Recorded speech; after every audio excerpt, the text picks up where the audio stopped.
ஏன் என்று செல்லுமே, எத்தனை முறை நான் சொன்னாலும் அதை நீ காதில் வாங்குவதாக எனக்கு தெரியவில்லை.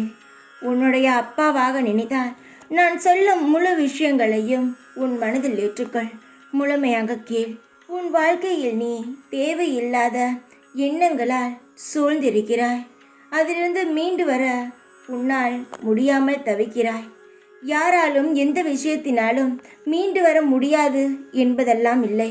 அவர்கள் மனதை வைத்தால் எந்த ஒரு தீய பழக்கத்தில் இருந்தாவது அவர்கள் மீண்டு வந்து விடலாம். ஆனால் நீதான் தேவையில்லாமல் இந்த விஷயத்திற்குள் மாட்டிக்கொண்டு தவிக்கிறாய்.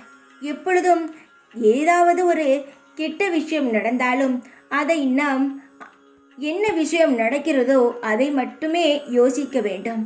அதற்கு பதிலாக கெட்ட விஷயம் நடந்து கொண்டு இருக்கும் பொழுது இன்னும் அதிகமாக கற்பனை செய்யும் பொழுது அது இன்னும் பெரிய விஷயமாக மாறிவிடுகிறது. அதுபோலதான் உன் வாழ்க்கையில் இப்பொழுது நடந்து கொண்டு இருக்கும் சூழ்நிலைகள் மிகவும் கஷ்டமாக இருக்கிறது. அதனால் அந்த கஷ்டத்தை எப்படி சரி செய்யலாம் என்று தான் பார்க்க வேண்டும்.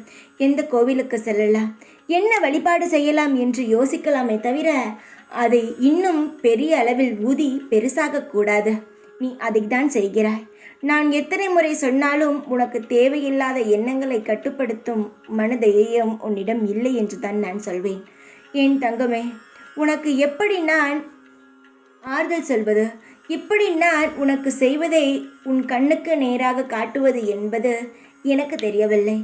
ஏனென்றால் உனக்கு தெரிந்துதான் பல வேலைகளை நான் செய்து கொண்டு இருக்கிறேன். அது உனக்கும் தெரியும். ஆனால் அதில் உனக்கு பயம். நடந்து கொண்டு இருப்பது சரியாகத்தான் இருக்குமா, இல்லை நடப்பது அப்படியே நின்று விடுமா என்றெல்லாம் உனக்கு கவலை. நடப்பது எல்லாம் நன்மைக்கு என்று எடுத்துக்கொண்டால் காலப்போக்கில் எல்லாம் உனக்கு பிடித்ததாக மாறிவிடும். என் தங்கமே, உன்னை நான் கஷ்டப்படுத்துவதற்காக இந்த உலகத்தில் நான் படைக்கவில்லை.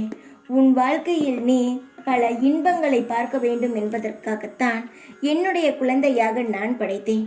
என் தங்கமே, உன்னை நான் இன்னும் கண்ணும் கருத்துமாக பார்த்து கொண்டுதான் இருப்பேன்.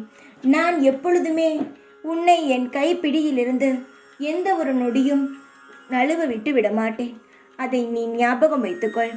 தேவையில்லாத கற்பனைகளை விட்டுவிட்டு எது நடக்கிறதோ அதை பற்றி மட்டுமே யோசித்துப்பார். எல்லாம் தானாக நடக்கும். ஒவ்வொரு விஷயங்களும் உனக்காகத்தான் நடக்கிறது என்பதை நினைத்து கொள்ளாதே. எல்லாமே தேவையில்லாத கற்பனைகள் தான். கற்பனை செய்வதை நிறுத்திவிட்டு நடப்பதை உற்று பார்த்தால் எல்லாம் தானாகவே புரியும் உனக்கு. நான் சொல்லும் பொழுது உனக்கு சில விஷயங்கள் கசப்பாக இருக்கலாம். ஆனால் நடக்கும் பொழுது நான் சொல்வது சரிதான் என்று உனக்கு புரியும். நிம்மதியாக இரு. சந்தோஷமான விஷயங்களை கற்பனை செய்து பார். தானாக உனக்கு சந்தோஷங்கள் நடக்கும். முயற்சி செய்து பார். சந்தோஷம் உன் அருகிலேயே தான் இருக்கிறது. தைரியமாக இரு. எப்பொழுதும் உன் கூடவே இருப்பேன் நான். ஓம் சாய்ராம்.